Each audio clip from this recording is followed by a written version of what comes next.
Good afternoon, good evening, and good night, depending on where you are in the world.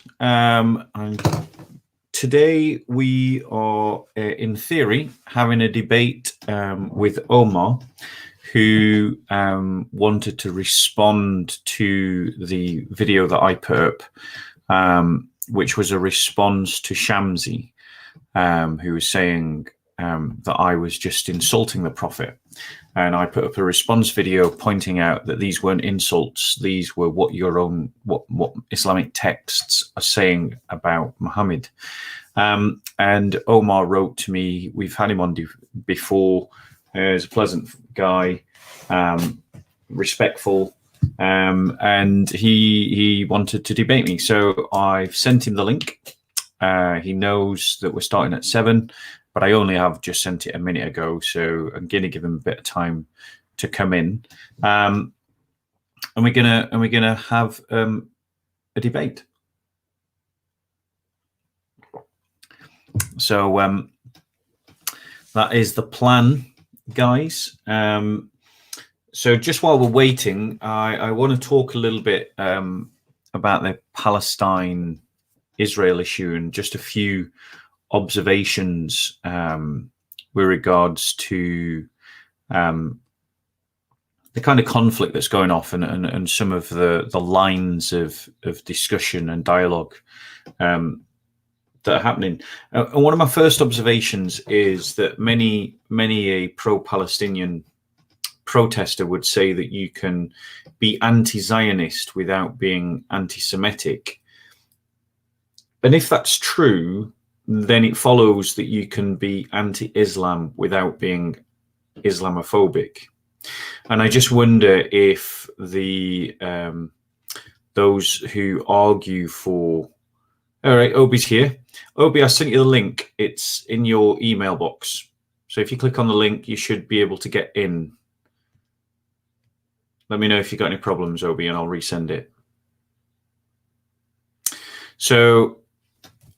you know, it follows that if you can be anti-Zionist without being anti-Semitic, then you can be anti-Islam without being Islamophobic. And I just wonder whether those who argue in favor or try to argue that, you know, they're standing against the state of Israel, that they're not anti-Semitic, that they're standing against the Zionistic project, but they're not anti-Semitic, whether they would concede that you can be critical of Islam without being Islamophobic.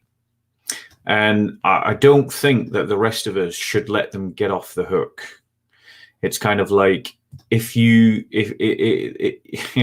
can't have it both ways. You can't have it that you can be anti-Zionist without being anti-Semitic, but if anyone's critical of Islam, well, they're just Islamophobic. It just doesn't follow that logic. You've got to be consistent. So either there's a whole bunch of anti-Semites, anti-Jewish people that have been marching in our streets, or you can be critical of Islam without having a prejudice against Muslims in general. And I would obviously argue that you can criticize the state of Israel without being anti-Semitic, and you can criticize Islam without being Islamophobic. Now, I'm assuming that Obi is trying to get the link or hasn't got the link. So I'm just going to use this as an opportunity. I've just realized I need to turn something off downstairs. So I will be back in moments, guys. And Obi, I can see that you're still there. So I'll be back in a moment. If you come into the studio and I don't let you in straight away, it's just because I'm nipping out. I've just got to turn something down. So back in a second, guys.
How are we doing, Obi?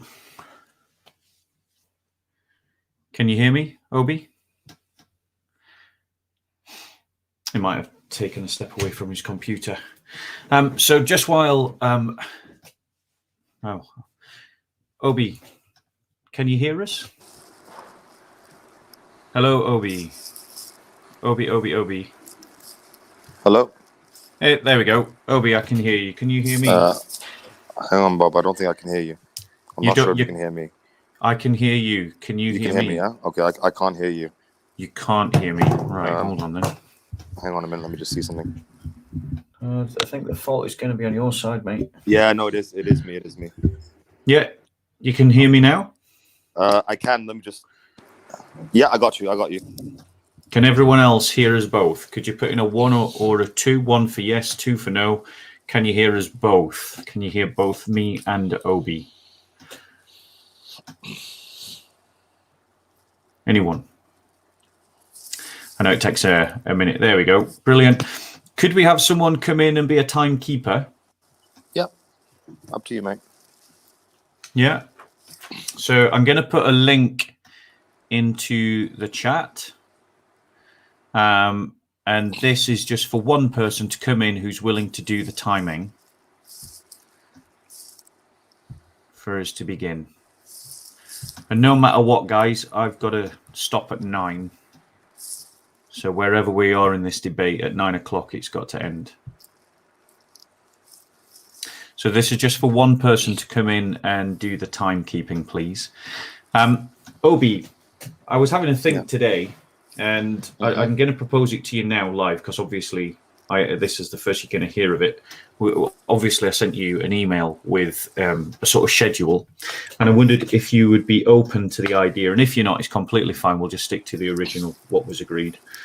The idea of doing 10 minutes, sort of like 20 minutes each, backwards and forwards on each topic, on each issue that I'm going to raise, like the fact, I accuse Mohammed of being a rapist, of being a slave trader, a caravan raider, a paedophile, and so on, and going backwards and forwards on each one for like between 20 and 40 minutes until our time's up.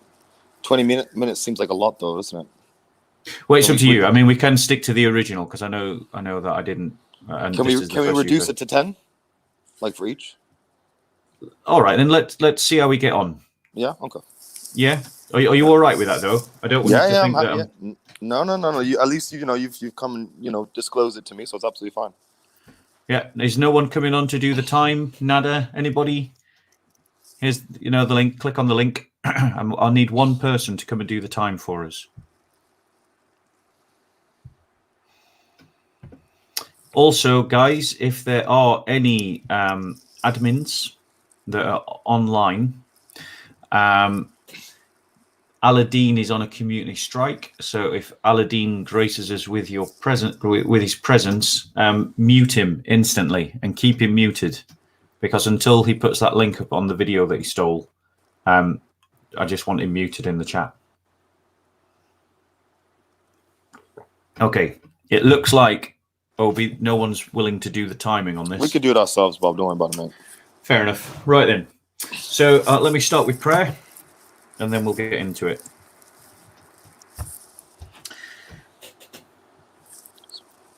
God, who as at this time didst teach the hearts of thy faithful people, by the sending to them the light of thy Holy Spirit, grant us by the same Spirit to have a right judgment in all things, and evermore to rejoice in his holy comfort, through the merits of Christ Jesus our Saviour, who liveth and reigneth with thee in the unity of the same Spirit, one God, world without end. Amen. Okay, so the topic is, was Muhammad a bad character? And obviously that has implications for whether he is a good example or not. I'm going to argue the affirmative. One assumes Obi is going to argue the negative. And basically, as I said very briefly, this is all in response to, and by the way, this is the introductions. I've not started yet. I'm just laying it all out. This is all in response to me responding to Shamsi, who said that I was insulting the Prophet. And I contend that I'm not insulting the Prophet. I am simply repeating what Islamic texts say that the Prophet did, what the Islamic texts say the Prophet said. And if it is the case that these are the things that the Prophet said and did, then these adjectives are not insults, they're facts. And if they are facts that you don't like as a Muslim, then perhaps that's telling you you need to change your religion. If they are facts that you do like, then perhaps you need to explain to the rest of us why we need to like them as well. And yeah, so that's basically the debate. And the first place that I'm going to go to, and it looks like me and Omar are going to be timing this amongst ourselves. Let me just close down some of these apps. Bear with us. There we go. Seems like me and Omar is going to be doing this ourselves because no one's coming in to do the timing, which is a shame. So what I'll do, Omar, I will grab, where is my phone? Bear with us, mate. This is really unfortunate. Bear with us 1 second. Take your time.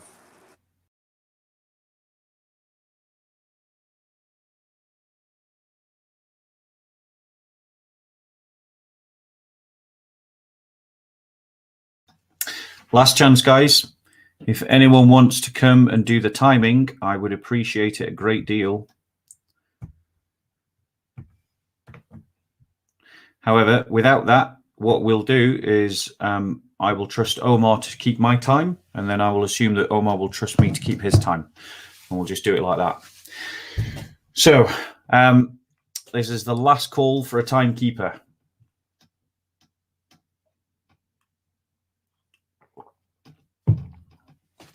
Okay.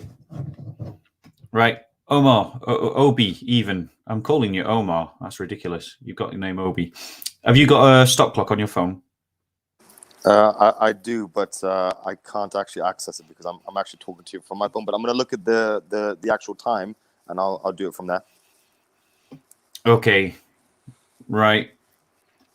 I've sent out the link. Yeah. I've sent out the link, guys. So I don't know why you're waiting for permission. Somebody just click on the link and come and do the time, please. Like, it's very frustrating.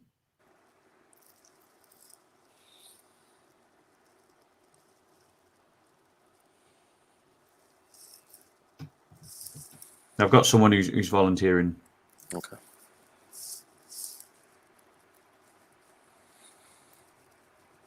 Sorry, Bob. Were you referring to me when you were saying Omar? I was, yeah. Sorry, bro. I apologize. I thought you were talking about someone else. What's going on? No. I was referring to you, Obi. I do apologize, Obi. That's okay. No worries. Right. Okay. I'm not waiting anymore. Let's get started. Right. So if you want to time me, Obi. Yep. And too late, Michael. Oh, come in. Come on. Yeah, right. Bring him in. They've got him. Right, Michael. Flipping heck. What a wait, man. Right. 16 minutes. Yeah, thank you so much, bro, for volunteering. Thank you so much. Right, so basically, the way that it's going to go is I'm going to speak for 10 minutes, and then Obi's going to reply for 10 minutes. Yep, and you're just going to keep the clock. Are you all right with that, Obi? Yeah, that's fine. Yep. Guys, I apologize. I'm actually on lunch. I came in like just right now, and I do apologize. I should have maybe listen to the question. I think I missed it when I came in. I saw you live. I haven't talked to you in a while. Can you do the timing? Unfortunately, I think with my restricted time is at 8 minutes now before I have to return to work. All right. Then sorry, we're just looking for someone to do the timing. Sorry, Michael. I do apologize, Bob. No worries. Understandable. Guys, have a great debate. Thank you very much. Take care. You.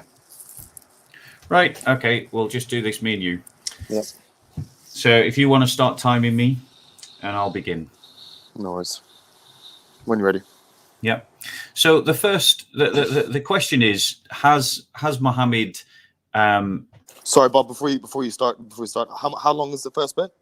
10 minutes. 10 minutes. Yeah. Okay. No problem. Yeah. Sorry. So I'm going to talk for 10 minutes. Then you're going to talk for 10 minutes. Got it. Sorry. Go ahead when you're ready. Yep. Right. So, let's have a look. So the question is, Muhammad's character.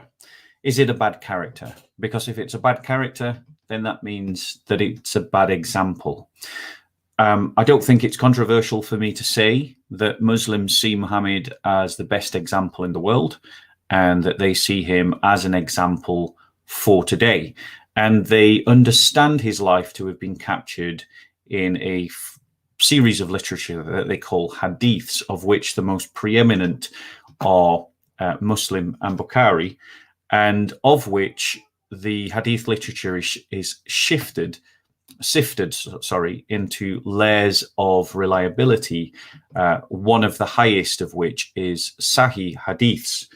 And when we look at the Sahih hadith literature, we see examples of behavior that anyone in a right mind would have to condemn.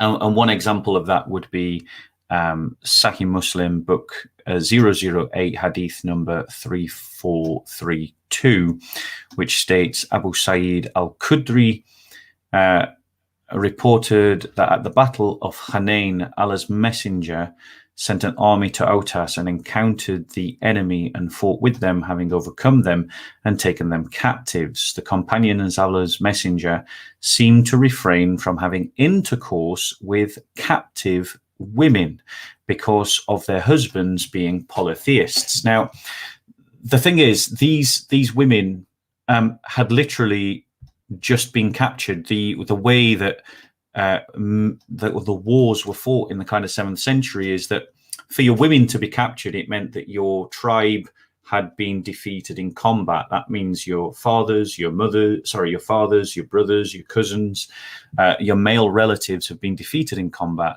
and then you end up being captured for that reason. Now, what we've just heard there is that the Muslim men were resistant to the idea of having sex with their female captives. And Muhammad, I forgot to actually read the relevant portion. Muhammad basically says that these women are permitted to the Muslims because they have captured them. And this is connected to the verse of the Quran that was sent down at this exact occasion in Surah 4:24, where it says, also forbidden are married women unless they are captives of war. That's the Ahmed Ali translation. The Ahad Khan translation has it, and all married women are forbidden for you except the wives of disbelievers who come into your possession as bond women. So the Quran, this surah was sent down at this occasion, and it is basically sanctioning rape, because who in their right mind honestly believes that these women who've just had the traumatic event of being taken as captive slaves would suddenly want to be having sex basically with these strange men that they've only just met, even whilst their husbands are still alive in the same camp, which would have been true for some of them. This is clearly rape, and it is clearly being permitted by Muhammad. Another example of the same would be in let's have a look, Sahih al-Bukhari, and we're looking at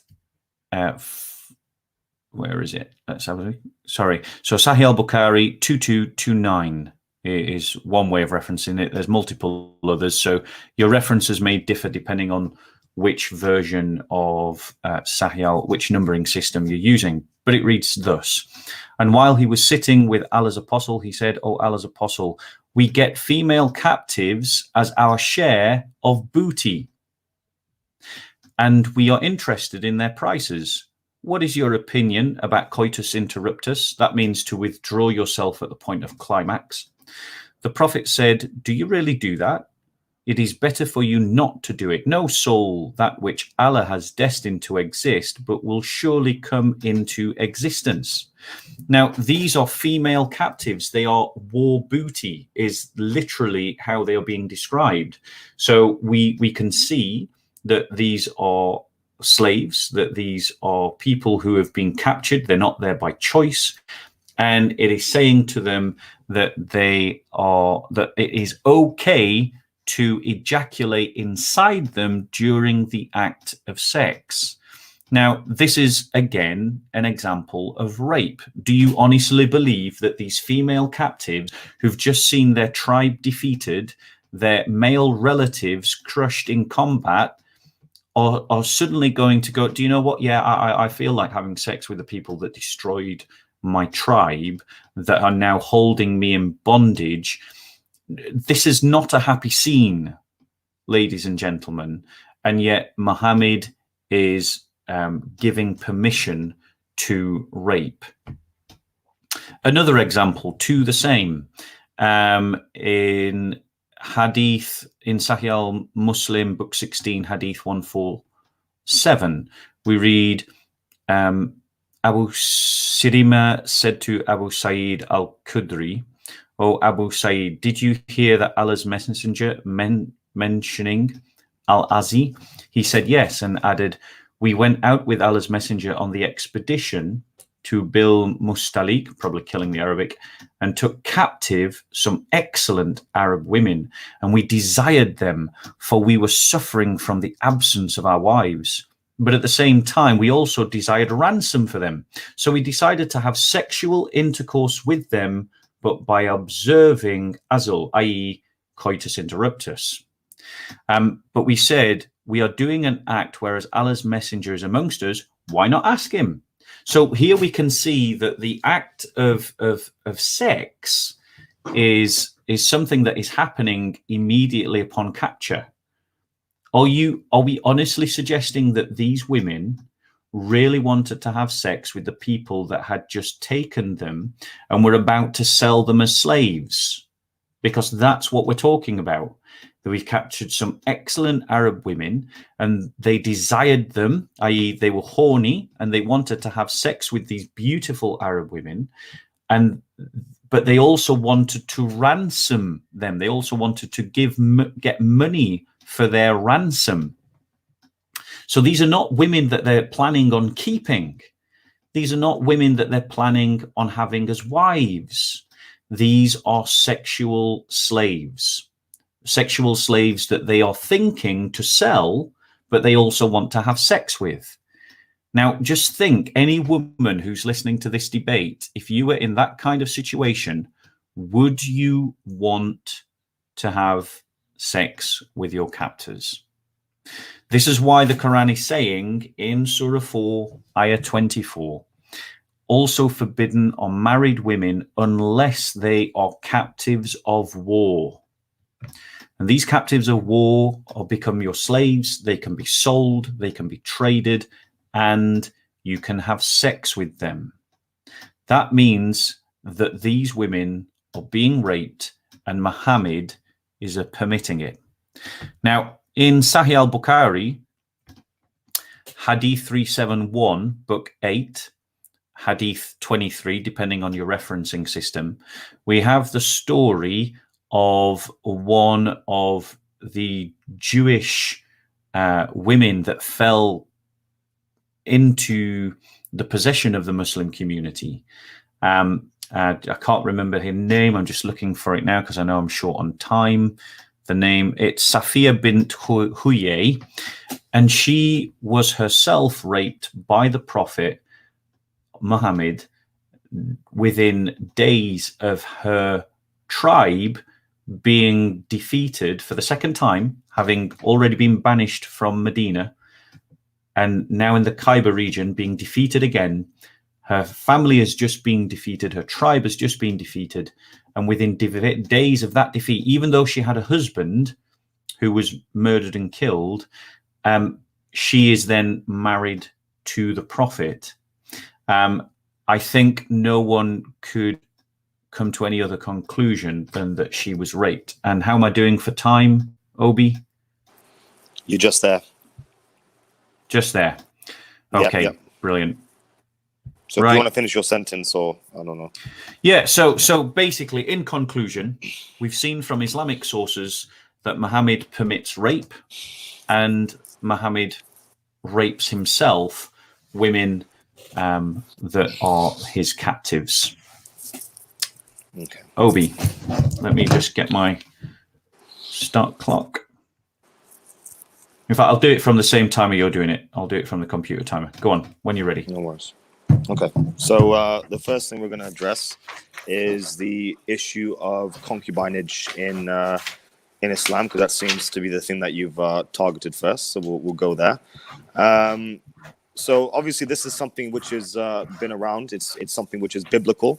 It is something that has existed in ancient times until obviously the time of the Prophet, and it is something which was revealed by God, right? Especially in the Torah, where it does explicitly say to take little girls as your sex slaves, and it's something which is it's known. It's known. I don't think you could really even disagree with me on that.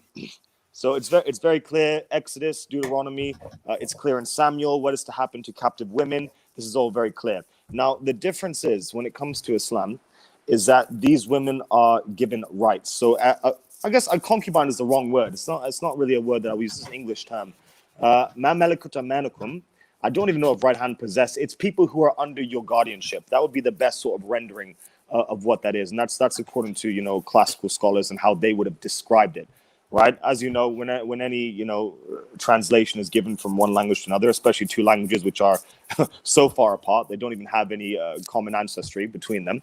right? Arabic is a Semitic language and English is a Germanic one. You have a lot of things which are lost, okay? This being one of them.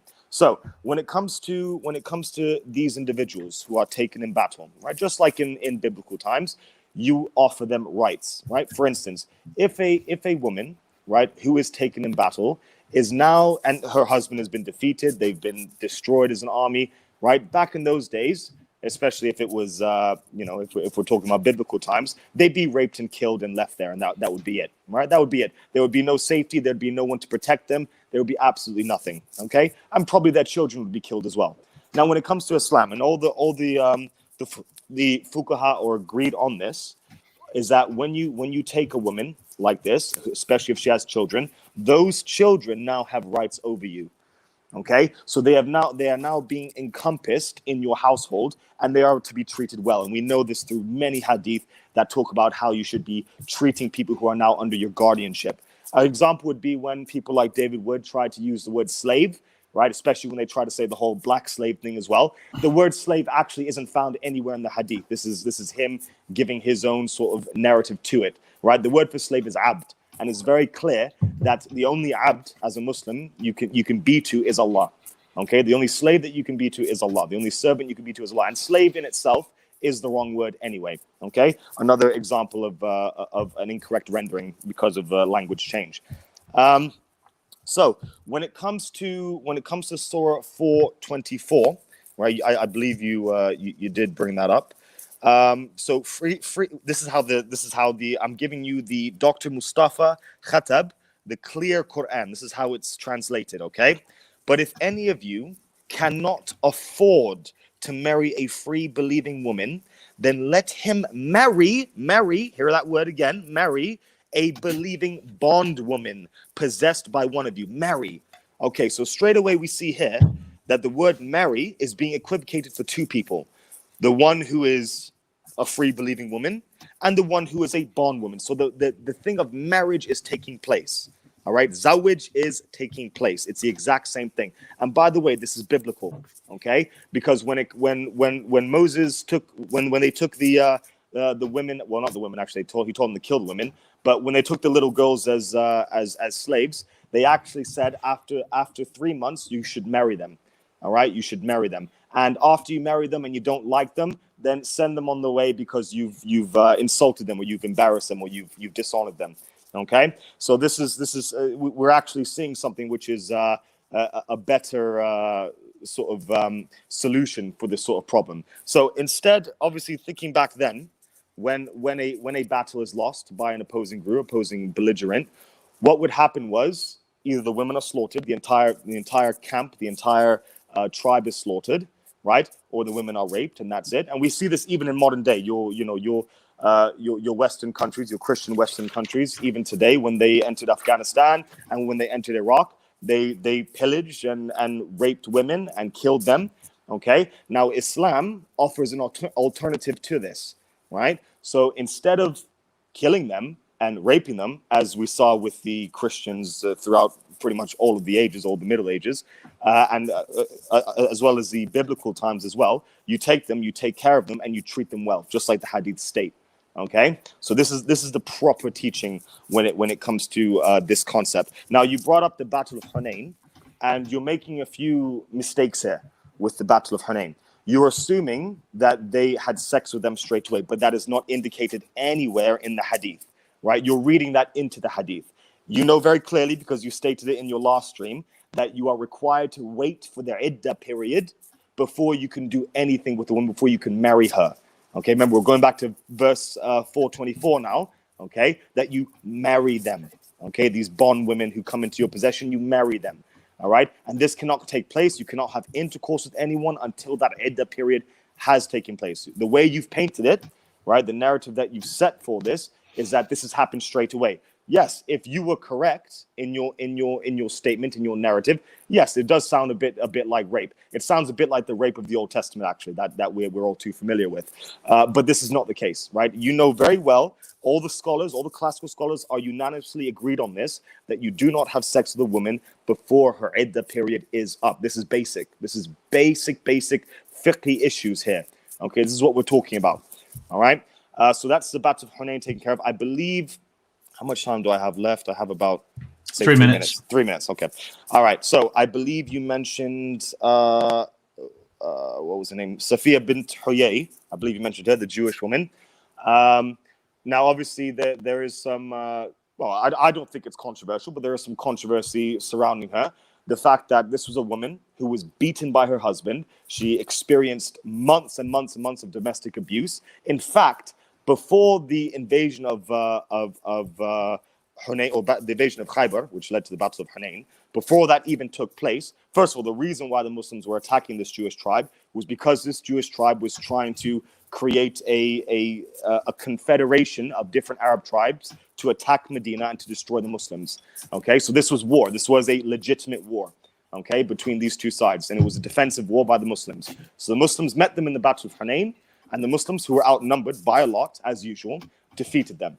Okay, now when they defeated them, this woman, Safiya, when she approached, or when she was brought to the Prophet, she still had marks on her. She still had a punch to her face from her abusive husband, who she was with just before that battle.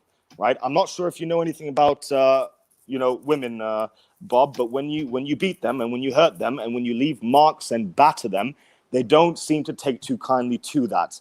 Okay, so this Jewish man did this to his Jewish wife. And because of this, I'm very certain she resented him for it.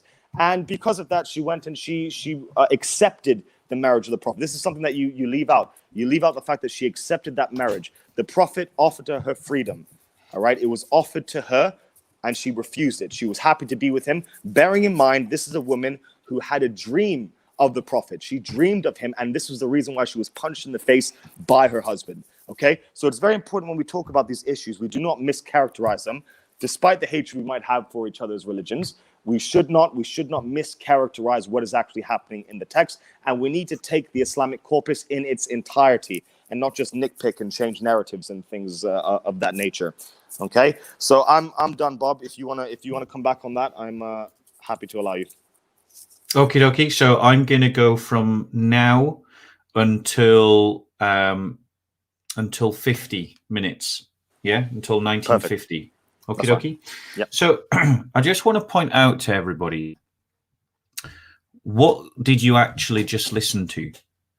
Obi attempted to justify the holding of women as slaves. Obi attempted to justify having sex with women as slaves. Now, the way that he attempted to justify it was a combination of red herrings and misdirection. So let's just deal with the red herrings. We're not talking about Afghanistan. It's got nothing to do with Muhammad's character. We're not talking about the Bible. That's got nothing to do with Muhammad's character. And we're not talking about Moses. That's got nothing to do with Muhammad's character. The title of the debate was Muhammad a bad character? Now, I think that if Obi would take the time to put his ego to one side and just to think reflectively, he would recognize that if someone destroyed his family and took his women folk as captives and then had sex with them, it's highly unlikely that Obi's sisters and Obi's mother would want to have sex with the people that killed Obi. If Obi was defeated in war and his family was captured and taken as sexual concubines, I am pretty sure, because actually Obi, I do know something about women, that they don't want to have sex with the people that killed their father, killed their uncles, killed their sons, killed their cousins, even if they don't like their husbands. It doesn't make sense that they hate their entire family. And it's still the case that the Muslim community destroyed the families of other people, took their women as captives, and had sex with them. So I think that, you know, before you start talking about beating women, just remember the Quran actually stipulates for the beating of women. The other thing that he did, and this is really his only point that I think is worth replying to, is he went on to try and talk about the translation. And what he tried to do is he tried to say that it's not really about slaves. Well, let's just look at it. I'm going to read from a bunch of different translations. So we've got Pictoul's translation, and all married women are forbidden unto you, save those captives whom your right hands possess. Muhammad Shakir, and all married women except those whom your right hands possess. So this is about possession. Right hands possess is a terminology referencing slaves. In Sahih International, and also prohibited to you are all married women except those whom your right hands possess. What about Yusuf Ali's translation? Also prohibited are women already married except those whom your right hands possess. So I'm sorry, Obi, but it would appear that multiple different translators actually agree that the term is right hands possess, and that is a term for slavery. It is a term for ownership of another human being. And it's saying that you can have sex with them. Now, the thing is, in Islamic fiqh, in Islamic law, you know, and I do, that under Sharia law, if you are captured as war booty, then any marriage that you have to someone else is immediately made null and void. I'm not trying to misrepresent Islam. I'm not trying to strawman Islam. I'm just pointing out what Islam is and then saying, what the hell, don't you have a conscience? Because Islam is saying that these women can be taken as captives and had sex, and you can have sex with them. Now, you try to create a false equivocation between women that are captured as war booty and married women, and you blurred the lines. Now, I saw it. I'm sure lots of people also saw it as well. The reality is that these women are already in the possession of the believer. I'll just quote to you this hadith again, the one that you obviously didn't like. I just want to find it. Bear with us. In Sahih al-Muslim, book 16, hadith 147, sorry, or hadith 1438, depending on its referencing system. You could also find it in book 8, hadith 3371, because there's multiple referencing systems. It says this: we went out with Allah's messenger on the expedition, and please note the expedition, the war, the caravan war robber kind of theme, to Bint Mustalik, and took captive some excellent Arab women, and we desired them. So that's like imminent, immediately. For we were suffering from the absence of our wives. So this is as in because we are on expedition. And we also desired ransom for them. Now that's the key point, Obi. Do you ransom your wives? No, you don't ransom your wives. They're talking about women that they're planning on selling, Obi. But it goes on in that same hadith to say that the Muslims had sex with them, because they practice coitus interruptus. Now, how do you practice coitus interruptus, Obi, without having sex? So these are not married. And this idea of comparing them to married women is simply false. They aren't married women. They're women that can be sold. Now, with regards to Safia, let's just pull up her story. I just want to point something out from Safia's story. Now, I don't deny that this woman probably did accept an invitation to marriage.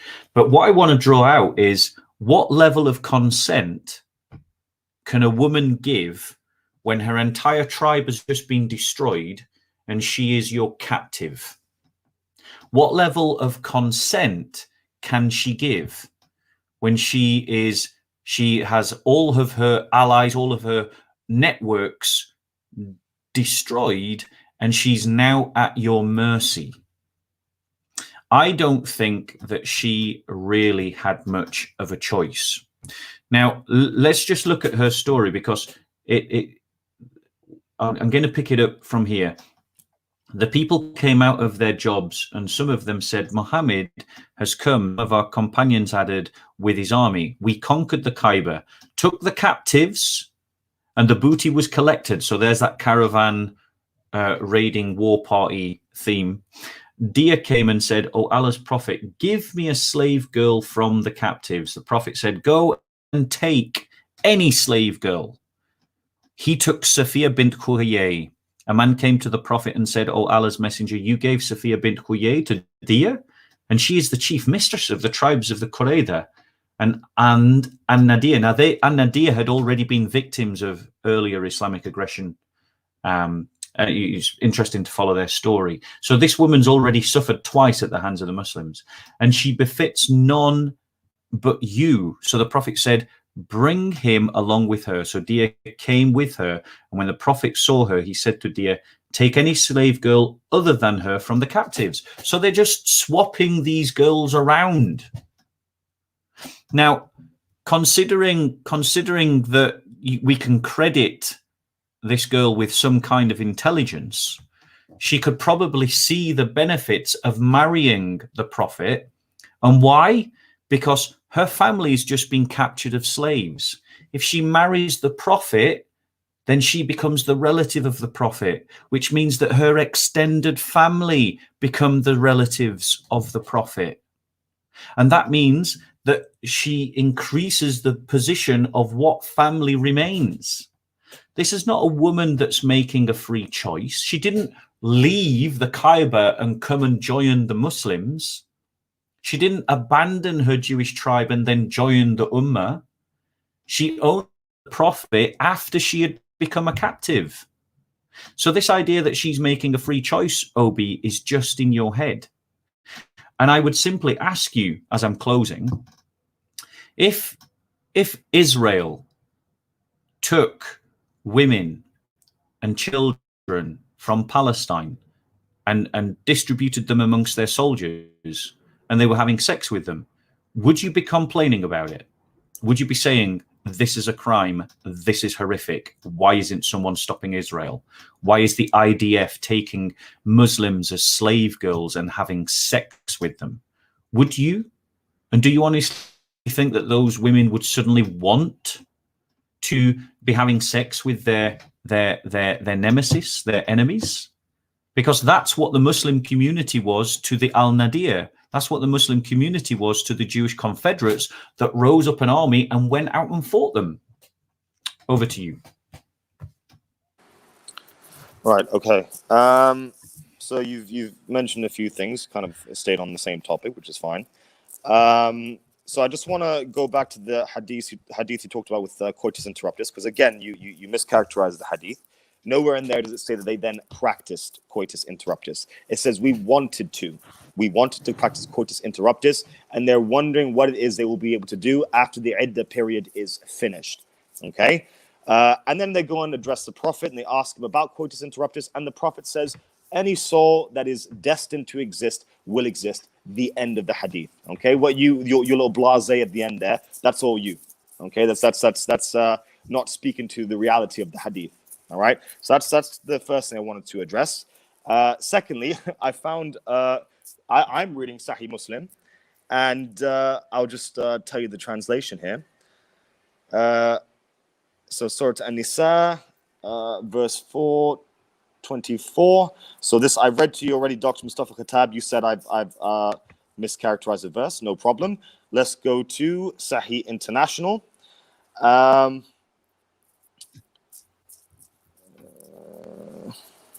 Oh, sorry, it was not Sahih. It's the other one. Here we go. Okay, Sahih International. And whoever among you cannot find the means to marry free believing women, then marry from those whom your right hands possess of believing slave girls. Okay, so that's Sahih International, and that's Dr. Mustafa Khattab. I'm reading directly from Quran.com. There's no trickery here. There's no smoke and mirrors. This is what it is. Okay. Furthermore, you went on to you never really the reason. Now you did say that I'm not sticking to the topic, but me mentioning the Bible is the topic, right? Because the Bible for you is your standard, right? That's your standard of morality. Unless you think that God was in some time flawed and now he isn't flawed, or at Jesus' time he became unflawed and he changed, then that's something that you have to take up with your theologians to see if that's something they'll accept, right? Your God Jesus, your false man God Jesus, when he becomes incarnate, when he becomes man, before that point, according to you, he is God, right? He is with God, right? He is one with the Father, as he says in the Gospel of John. Me and the Father are one, right? If they're one, it means they're making the same decisions as well. It was Jesus with the Father who made the decision in Exodus to take those little girls, taf, the Hebrew word is taf for the little girls, and to rape them, right? To rape them and then marry them, right? As we find out in Deuteronomy, all right, with the ruling on that. So this is your standard, right? This is the standard of your God. This is the one that he put forward in his Bible. I want you to find for me, and if that's the case, if the title was Muhammad Sallallahu Alaihi Wasallam a bad guy? If he's a bad guy, he's doing the exact same thing that your God ordained, right? What your God commissioned, all right? So if he's bad, so is your God, right? It's the exact same thing. In fact, by your standard, the prophet is actually better than your God. Because what does he do? He provides a way for these women to be taken care of. No one is slaughtered, like we find in Exodus, and we find in Leviticus, and we find in Samuel. No one is slaughtered except the warriors. And we have hadith up the yin-yang that talk about not killing women, not killing children, right? We don't find any condemnation of that in the Bible, unfortunately, okay? So this is why when you said I'm going off topic, I'm not. I'm shackling you to your own morality, right? You're going to be shackled today, Bob. That's what's going to happen, all right? You're handcuffed to your God and your God's decisions, all right? If you want to condemn the prophet, you have to condemn your God as well, all right? I'm not. And by the way, if you want to throw the argument about, oh no, we are now under the new covenant, okay? Then condemn your God, condemn the pre-incarnate Jesus. I want to see you do that. All right, I want to see you condemn the pre-incarnate Jesus. I want to see if you're brave enough and if you're gonna remain consistent. Because I didn't take you for a 21st century liberal, Bob. I didn't take you for that. Okay, this is something that happened a long time ago. All right, every single sheikh or shayukh, right, in the University of Medina will tell you that this is no longer a ruling that exists today because we do not live in that time. And I brought this argument up to you in our last debate. I said that Islam came to deal with all societies and to give a universal morality. Okay, it came to deal with a society where barbarism was rampant, and we saw it in your biblical times as well. And it also came to deal with a society which is slightly more civilized. So this is why it is a religion of God. It is not a religion stuck in time like your Bible. Okay. How much time do I have? I have 5 minutes. Okay, no problem. So I think you also let me just reiterate something about Sophia. I did say that her husband was abusive, and her husband beat her. In fact, when she came to the prophet, when she was in front of the prophet, this is according to Ibn Ishaq, even though I don't take all of Ibn Ishaq. This is according to Tabari, even though I don't take all of Tabari. Okay, this is in all the Sirah, is that when she was brought there, that she had the mark on her face. She had a mark on her face beneath her eye where she was punched by her husband for having a dream about the prophet. And he said, "You want to marry the king of Hijaz? That's what you want to do? Here, have a punch to the face." That's exactly what took place. And this is the reason why she was so happy that the prophet came and liberated her from her abuser. Okay? Yeah, it's funny, but this is the reality. Okay? So, what else do I want to talk about? Yeah, sorry. So let's just quickly backtrack to verse 424. On top of that, according to the tafsir, this does include the marrying of bond women. All right, so these women are married. I also said that you mischaracterized the hadith about the coitus interruptus. You've inserted a lot of things into there. Right, you've said that these things happened. It's imminent. It's happened straight away. But nowhere in the hadith does it say that. And we know it's the basics of fiqh that you do not have sex with a woman before her idda period. This is basics. This is fundamentals. Okay, you can't deny this. This is everywhere. Okay, it's all over the Islamic corpus. Okay, so this is something that I think when it comes to Islam, we're in a much better position than you Christians are. And again, I'm just going to remind you that I'm going to shackle you to your Old Testament. I'm going to shackle you there, because I'm not going to allow you to give the argument that it's been abrogated or you're under a new covenant. Because if you say that, you have to condemn your Jesus at some point in time. It has to be done. You cannot get around it. Okay. And also, if Jesus is so perfect in his incarnate form, I want you to show me anywhere in the New Testament where he condemns what Moses does to those little girls, those poor little girls that he's taken from the Amalekites. I want you to show me, to prove to me anywhere where he condemns that from happening, and he says this is not the right thing to do. Okay, I'd really enjoy seeing that, Bob. Okay, I haven't really got much else to say. You didn't really come with any new arguments, so I'm just gonna let you take over from now. Okay. Okay. So I'm gonna go until 8:10. Sounds good. Okay. Yeah. So Obi has once again attempted to rationalize and justify the keeping of women as slaves and having sex with them, despite the fact that he's completely disconnected any sense of emotional intelligence about the issue, which is why I tried to ask him questions about, would his mother want to have sex with the people that killed him? Or would his sister want to have sex with the people that killed him? Would they want to marry the community that destroyed his community? The answer is obviously no. And why not? And that's also why I asked him, if Israel did to Palestinian Muslims what Muhammad did to pagan Arabs, would he be condemning it? Because I'm trying to get Obi to turn off the apologetic script and to switch on the emotional intelligence and to just look at his text, and then he will see what I'm seeing. But he doesn't want to do that, which is a shame. Now, in terms of our standard, I just got to correct him very quickly. The Bible's not our standard, Obi. Christ is our standard. This is like Christianity 101. I'm amazed that you don't know that after all this time. Now, I'm going to just unshackle myself very quickly, because we both believe in a universal morality, but for Obi, Muhammad is the paradigm par excellence of what this universal morality looks like lived out. So that's why this is different, because for Christians, we believe in a covenant system. And so the universal principle that we follow is Christ in the new covenant.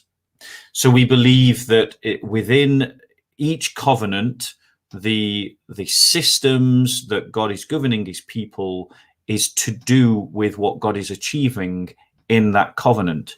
In the new covenant, which is the one for the world, not just for Israel, one for all time, not just for a particular time, what we've got is Christ as our example.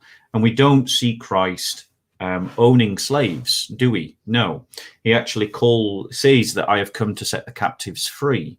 Now, in terms of all of that is a bit of a red herring. I want to sort of move our discussion on with the time that I've got, and I want to talk about slavery, because Muhammad was also a slaver, and this is something that I find so hilarious whenever I meet particularly Black Muslims who talk to me about Christianity is the religion of slavery, and Christians is you've got all this slave trade, the European slave trade, and they're totally oblivious to the Islamic slave trade, which still goes on today, I might stress. But who was the founder of the Islamic slave trade? It was Muhammad, because Muhammad was the first and the most important Muslim that owned slaves, and he himself was an example to all the other Muslims that have then gone on to own slaves for the last 1400 years and still do today. So just to prove that, I'll point out that in Hadith Sahih al-Bukhari 7263, we read, I came and behold, Allah's messenger was staying at Mashroba, and a black slave of Allah's messenger was at the top of its stairs. So there you go. The white prophet owning black slaves. He also traded in slaves. He didn't just own slaves, he traded in slaves. And the price, the economy that he establishes is quite an interesting one. We see in Sahih Muslim 10:3901 that Jabir, may Allah be pleased with him, reported, there came a slave and pledged allegiance to Allah's apostle on migration. He did not know that he was a slave. Then there came his master and demanded him back, whereupon Allah's apostle said, sell him to me. And he bought him for 2 black slaves. And he did not afterwards take allegiance from anyone until they had asked him whether he was a slave or a free man. So in other words, he's saying that you can't join the Ummah if you're someone else's property. Just think about that for a minute. And he traded 2 black slaves for 1 Arab slave. That is Muhammad practicing slave trading. Muhammad also prevented the freeing of slaves and discouraged the freeing of slaves. So, for example, in Sahih Bukhari 347-765, narrated Qurib, the freed slave of Ibn Abbas, that Maimuna bint al-Harith told him that she manumitted, which means to free, a slave girl without taking permission of the Prophet. On the day when it was her turn to be with the Prophet, she said, do you know, O Allah's apostle, that I have manumitted my slave girl? He said, have you really? She replied in the affirmative. He said, you would have got more reward if you had given her, the slave girl, to one of your maternal uncles. So Muhammad, yes, I'm fully aware that he laid down a whole bunch of ways that slaves could be free, and I'm sure that Obi's going to talk about them, but he also discouraged the freeing of slaves. He owned slaves, black slaves, and he sold slaves. He enslaved people as well. So, for example, if we look at Sahih al-Bukhari 453-373, it reads, narrated Amir bin Taglib, Allah's apostle, gave gifts to some people to the exclusion of some others. The latter seemed to be displeased by that. The Prophet said, I give to some people lest they should deviate from the true faith or lose patience, while I refer other people to goodness and contentment which Allah has put in their hearts. I think I might have pulled out the wrong thing here. Hold on, bear with me. Oh, sorry, it's this one. It's narrated Al-Hassan Amir Tibn Taglib told us that Allah's apostle got some property or some war prisoners and he distributed them in the above way. So the bit that I'd read earlier was about how he was distributing these things. And then this hadith is talking about that included in that distribution were slaves. So, captives. So here's another one of Muhammad enslaving people. The Prophet offered the Fajr prayer near the Kaaba when it was still dark and then said, Allahu Akbar, Kaaba is destroyed. For whenever we approach a hostile nation, we fight, and then the evil will be the morning for those who have been warned. Then the inhabitants of the Kaaba came out running on the roads.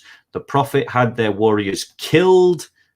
This is talking about the story about Safiya. This is that story talking about her. The Prophet had their warriors killed, their offspring and women taken as captives. Safiya was amongst the captives.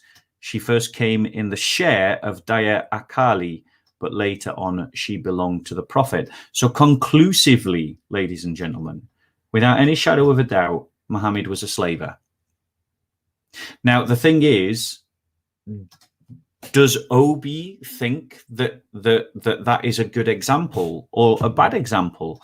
I mean, Israel is kicking the ass of the Palestinians at the moment. Should the right to enslave them, Obi?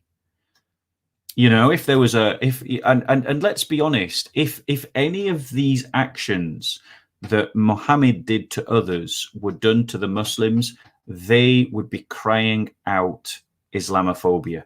They would be crying out persecution. And we know that's true. And shall I give you an example that Obi can't disagree with? It's what the Chinese are doing to the Muslims in China. I forget the Uyghur. I don't want to miss Uyghur Muslims. I think they're called Uyghur. The Uyghur Muslims basically wholesale have been enslaved by the Chinese state. Now, Obi's going to say that that's wrong. But why not? I mean, the Chinese, according to Islamic standards, the Chinese have beaten them. They are at the mercy of the Chinese state. But Obi will say it's wrong. And I agree with him. It is wrong.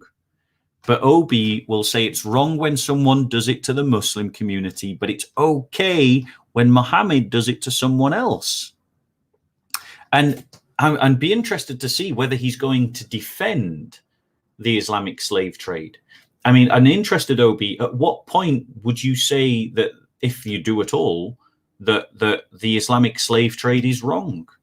That you should abolish the Islamic slave trade? Because there's no grounds to abolish the Islamic slave trade. None at all. There's no Islamic grounds. And I know the kind of apologetic argument that you will use. It's kind of like the ways to get out of slavery are that big and the ways to get into slavery are that big. So eventually all slaves get freed. It just doesn't work out like that in practice. The reality is that the Islamic slave trade dwarfed the European slave trade, both in its size and in terms of its expanse over time. You know, Europeans have had their dabbling in slavery, and as barbarous and as wrong as that was, we came out of that. Where has been the great emancipation movement of Islam? You know, you can point to individual but the Islamic world has never abandoned the slave trade and still does it today. And why? Because Muhammad practiced slavery. Muhammad sold slaves, Muhammad captured slaves, Muhammad had slaves. And if he is the best example, then that means you can't argue against slavery. Jesus never had slaves, even at a time when slaves were normal. So as a Christian, I would ask you to answer my question. Do you condemn, for instance, the Chinese using the Muslim Uyghurs as slaves? I hope you do. I'm sure you will. And I'll join you in that. But the reality is that if you're going to condemn the Chinese for doing it, you should also condemn your prophet for doing it as well. Your turn. Right, thank you. Right, so let me just get through a few of these here. As I said before, you know, this is also a David Wood tactic as well when it comes to these hadiths about the so-called black slaves. The word slave does not exist anywhere in any of the hadith. Right, the word slave is not there. The word slave is abd. Right, according to Islam, you can only be Abdullah. You cannot be abd anyone other than Allah. Okay, it can only when the word that is used in the hadiths that you're quoting is ghulam. Ghulam means a boy. All right, it is a boy, someone who is around the prophet, someone who is helping the prophet. If we had to give it a word, we'd probably give it an indentured servitude. That would probably be the word that would be given. This individual is given his rights. This individual has rights over the one who is guarding them or looking after them. Okay, he is not supposed to be overworked. He's supposed to eat the same food. He's supposed to wear the same type of clothing. He is supposed to be treated on almost the exact same level as someone of the household. Okay, this is basic, right? Everyone knows this. Now, the difference is when it comes to your Bible and it comes to your morality, this is where I'm going to shackle you, Bob. This is where you get stuck. Okay, when we look at your slave trade and what you did to black people, right, as white Christians, okay, what you did to them, you took 10 million black people away from their homeland. You stripped them of their culture, you stripped them of their religion, and you brought them to, actually, a lot of people don't know this, the vast majority of black slaves are taken to Brazil and not actually America, and there's actually never anything said about the plight of those black slaves who are in Brazil. It's only ever the American ones because they're the mainstream.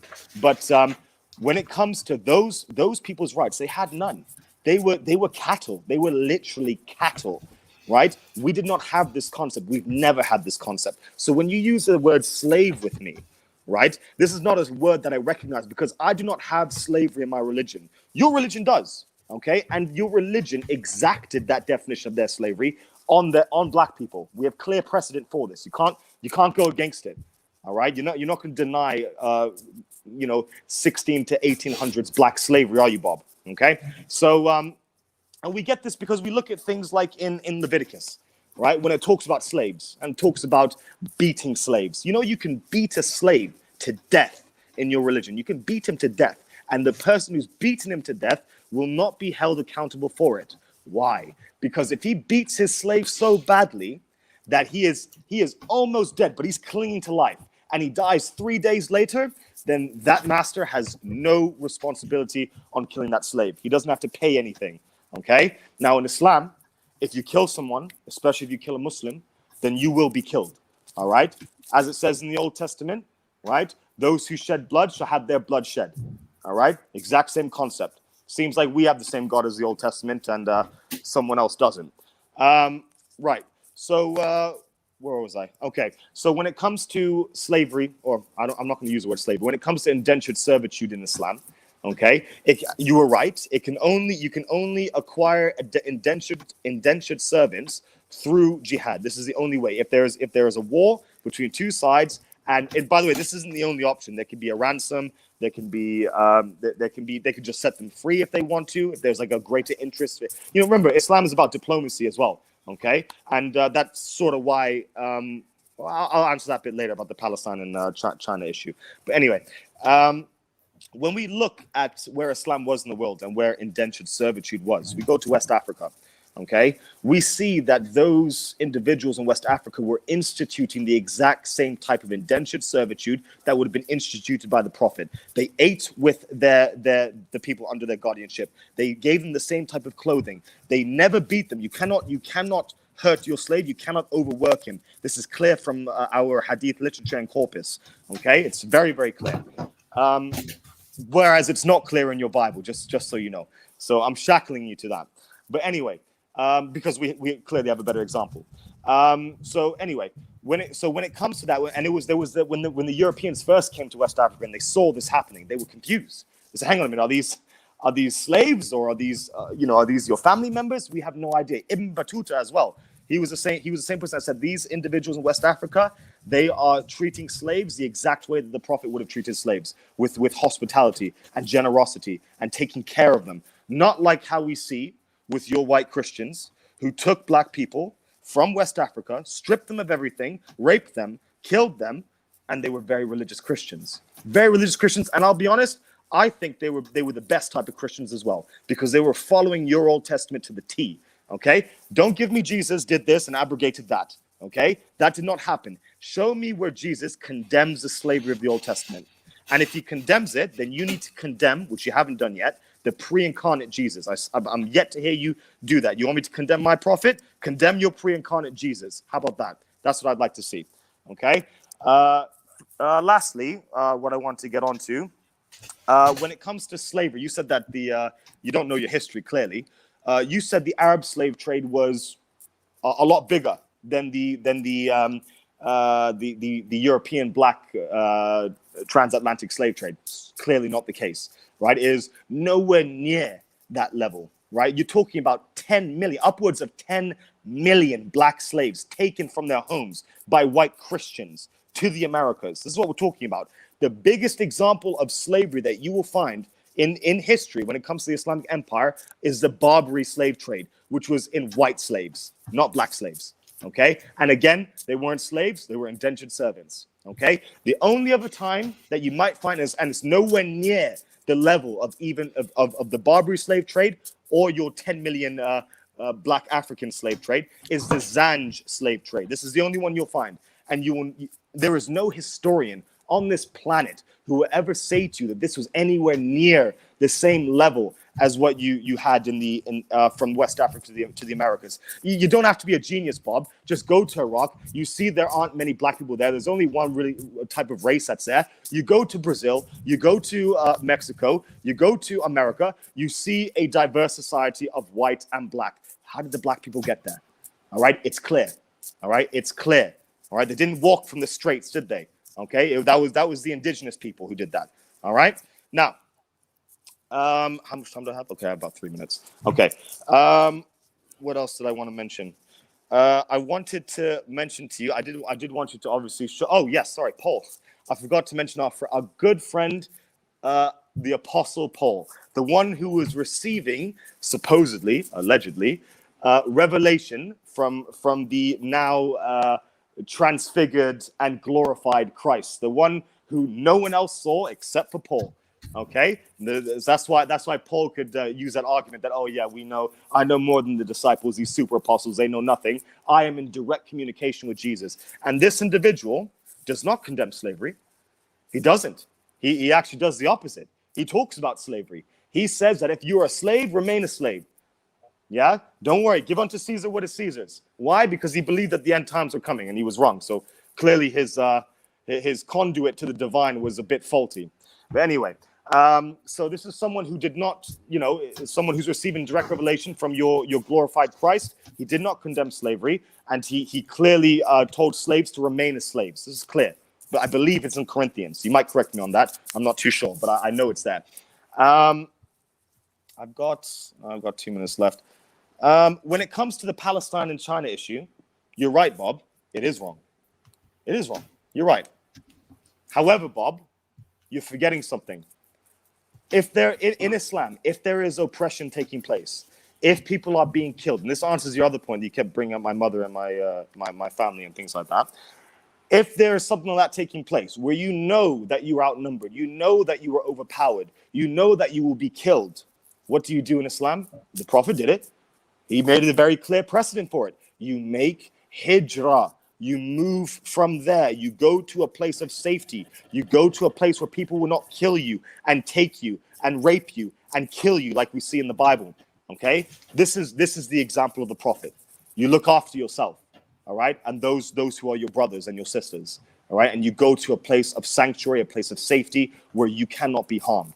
This goes for the Chinese. The Palestine issue is there's a lot of gray lines there. But if you're asking me, would I condemn the rape of Palestinian women by Israelis, which I'm pretty sure takes place anyway, then yes, I do. I would obviously condemn it, obviously. All right. And I'm sure you would do the same if it were Christians. Okay. Even though your pre-incarnate Jesus literally gave the command to take concubines and little girls as sex slaves. So that's where I'm going to end there. You can go. Okay, so once again, there was a lot of red herrings there. We're not talking about Brazil. We're not talking about slavery in the Bible. We're talking about Muhammad and Muhammad's character. And the kind of illogical argument that Obi's using is essentially, if you imagine two people in a boat and one person says to the other person, your boat's sinking. And then the other person replies, well, yours boat's sinking too. That's the kind of logic that is used. It's kind of like, how does him pointing out what he thinks are bad examples in the Bible change the fact that Muhammad is a bad example? Bearing in mind that I've stated it already in this debate that Christ is my example. The incarnate Christ of the new covenant is my example. If we want to talk, if we do a debate, if we were to do a debate on Old Testament biblical slavery, then yeah, we would talk about that, but that's not the topic of this debate. And the reason why Obi is floundering is because he's trying to distract away from the fact that his prophet was a slaver. Now let's just look at the okay, some of the things that he said with regards to let's just deal with the translation bit first, because he's accusing me of mistranslating. I am literally reading from Sunnah.com, That's an Islamic website. It's translated by Muslims. It's not translated by me. And if you read these Islamic websites, they're universal almost in using the word slave. Now, I'm not an Arabic speaker, so I did put the Arabic into the chat just in case anyone gets a chance to look at it. But the reality is that I'm not using the word slave because I'm reading it into the text. I'm using the word slave because that's how Muslims have translated it, Obi. Deal with it. That's what they've said, not what I've said. You also went on to mention things that the only way that you could get slaves, and then you changed it to indentured servitude, is if there is a war through jihad. So in other words, Obi is justifying the taking of slaves. Why is he doing that? Because Muhammad did it. So the question is, guys, do we think that's a bad idea? Well, Obi thinks it's a bad idea if it's done to Muslims. So if it's a bad idea when people do it to Muslims, why isn't it a bad idea when Muslims do it to other people? And then he went on and very brashly claimed that no historian would ever say that the Islamic slave trade was as bad as the Muslim slave trade. And then he gave a figure of 10 million black slaves as being taken in the European slave trade. So I just want to read you, it took me all of 2 minutes to look this up, the figures of the Arab slave trade in Africa are hard to come by, but the historian Paul Lovejoy estimates that some 9.85 million Africans were shipped out as slaves to Arabia and in small numbers to the Indian subcontinent. Now, that's a quote from newafricanmagazine.com. You've got the historian that's being referenced, Paul Lovejoy. You've got his number, 9.85 million. And that is before, ladies and gentlemen, we go on, add on the fact of the Janissaries and the Mamluks. Now, the reality is entire armies were raised out of the Islamic slave trade. The Ottoman Empire raised Janissaries as slaves and did so for the whole period of their empire. So when you add on the estimated 10 million African slaves that were taken during the Islamic slave trade to the European slaves that were taken as well by the Islamic slave trade, you get a number that is bigger than the European slave trade. So I was right, Obi. The Islamic slave trade was bigger both in scope and in terms of its history. Now, you're quibbling about the numbers, but you're missing the point. If you're condemning the European slave trade, and I agree it was wrong, and we should condemn it.